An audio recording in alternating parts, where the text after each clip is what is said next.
Hey guys, Angela here and welcome back to another Hobby Night video. For this week, we are going to be painting Nurglings for the Death Guard, and I thought we'd show a little bit of a different process because I've not really shown my priming process. So I'm down here with my can of Wraithbone spray primer and my Nurglings on my Citadel stick. And we're going to go ahead and prime these up. Now, I do want to talk a little bit about the priming process when it comes to contrast paint, as my experience has been with it. What I have found when you only spray it once is that occasionally you can miss the nooks and crannies, and oftentimes the paint won't stick to the miniature super well, and you'll get some beading or unevenness with your contrast paints and shades especially. So what we're going to do this time is we're going to first prime it once like we normally do. We're going to then let it dry for about 5 to 10 minutes, and we're going to go back and do a second coat to make sure that we have a very even, smooth finish on it so that when we apply our contrast paint later, it'll go on perfectly. Now that we have them all primed, we're going to go ahead and do a single layer of Plaguebearer flesh over the entire miniature. I start off using a medium shade brush here, but inevitably I switched to a large dry brush actually, because it just gives me a lot better coverage. Now you do need to be careful when you use a large dry brush to put down contrast paint because it's very absorbent. And I did find that I had a lot of excess paint that I ended up putting onto my palette that I ended up using on all three miniatures. Actually, it was enough for like all of them, which ended up being very, very nice, but it was a lot of paint. So just be careful when you are doing that. The only portions of the miniature here that we won't end up covering in Plaguebearer flesh is the horns on the topmost row of each section. Mostly because the horns will eventually be done in black, and so it really doesn't matter if they get covered or not, in any color actually. So we just ignore those portions.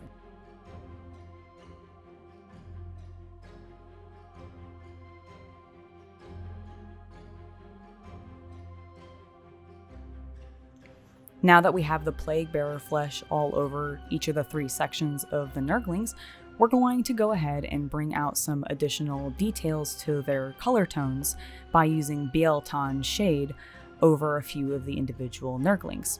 I learned this technique by watching the painting coach, who I discovered recently. He had a really neat technique doing the same effect basically, but he was doing it on orcs for a really, really nice orc flesh. But I thought after seeing it that it would apply really, really nicely to my Nurglings. So I'm going to go through each of these sections and pull out a few of them that are going to be in this nice apple green color tone that'll show a little bit of that yellowish Plaguebearer flesh beneath it, and you just get this really, really beautiful color.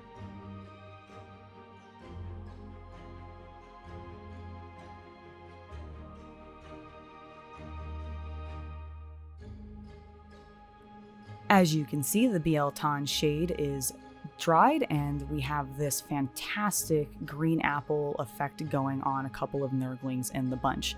So next up, what we are going to do is we're going to take Guilliman flesh, and we're going to do the exact same thing. We're going to pull out a few additional Nurglings in this color tone so that we have a third variety there, and it really will bring them all together, I think.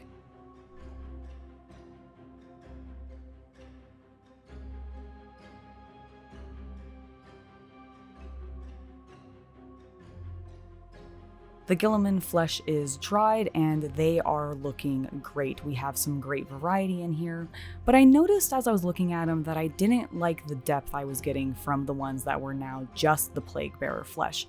So we're going to take camo shade and we're going to go over all of the ones in Plaguebearer flesh with that to give them a little bit more just shading, basically recesses in their curves and their little like folds in their skin, just to bring out some detail. And actually what I end up doing is in a few of the ones that I did in the Biel-Tan shade and the Guilliman flesh, I actually put a little bit of this same camo shade into the little crevices on them to bring those details out and sort of tie everybody back in together to make sure that they all blend and look cohesive while still having some variety.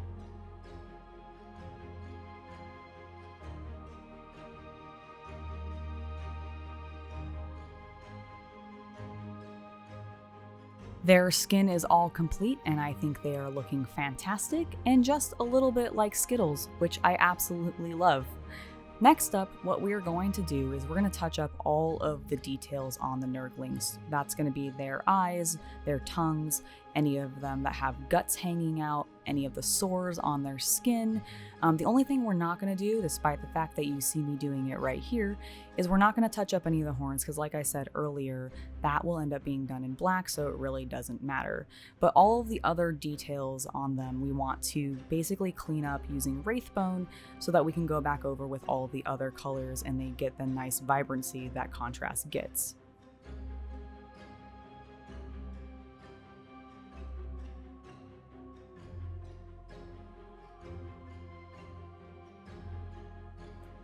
With all of the touch-up complete, we can now move on to actually doing all of the detail work, and we're going to use a variety of colors with this that you probably will be familiar with if you've seen any of my Poxwalkers or any of my Nurgle videos in the past.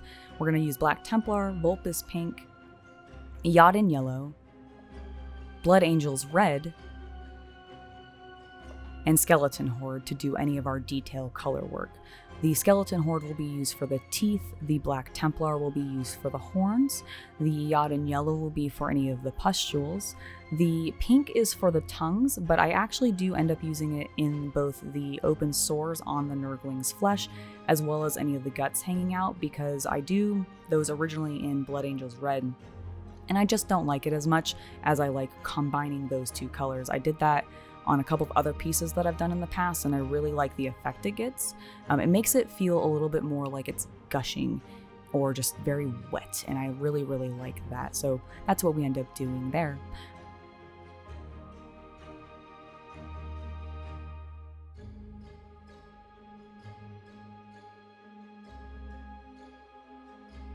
Our details are complete, and we thought we'd zoom in to give you guys a better look. The next final step is to go ahead and take them off of their little corks that I've been painting them on and actually get them attached to the base. So I've pre-prepped the base in Talaron sand, and we're going to now just glue them together before we apply our texture paint to the base. And I do recommend when you are basing your miniatures, regardless of whether or not you've already attached the miniature to the base or you're doing like I have where you've painted your base before you've attached your miniature, always make sure to paint the base in an appropriate color that will work under whatever flocking or texture paint that you might be applying to it, because it just means that you get a cleaner, more covered look ultimately in the end, and it just makes it look a lot nicer.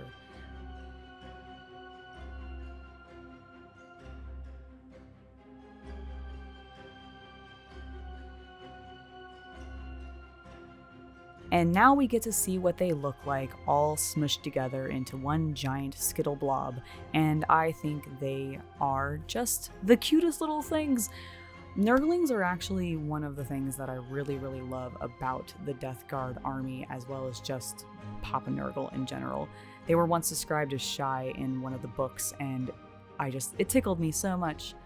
But back to the actual painting process. As you can see, I have my texture paint Armageddon sand, and we're going to take a little bit of this out of the pot and basically put it on both sides of the base and just spread it around and get it as thin as possible on the flat portions of the base. And then what I do afterwards is on the miniature itself, it has a little bit of this like rubble rock base portion that is what connected to each other when you glued them together.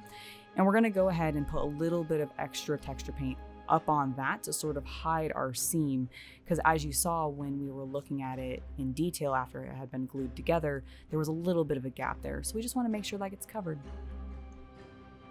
And here they are. They are finished. We went ahead and shaded the texture paint on the base just to give it a little bit more depth so it blended with the Nurglings themselves, and then we put, of course, two little tufts on their base. You can add some of the extra Nurglings that come in the box to the bases, but I've chosen to keep them separate simply because I want to use them in a separate project, and they already feel very dense on this base. to begin with, and I think the tufts just work fine. It also then blends them into my Death Guard army, because while I don't run these guys very often, I can actually run Nurglings as a detachment for my Death Guard, which now that I'm actually getting them painted, I might actually be doing. But I hope you guys have enjoyed this video. I certainly very much enjoyed painting these little guys. They just are so cute, and I know I've said that a lot, but I really like them. And let me know, do you guys love the Nurglings? What's your favorite demon from the line that they have, both on the Age of Sigmar side or the Warhammer side? Let me know down in the comments, and I will see you guys next week for another video.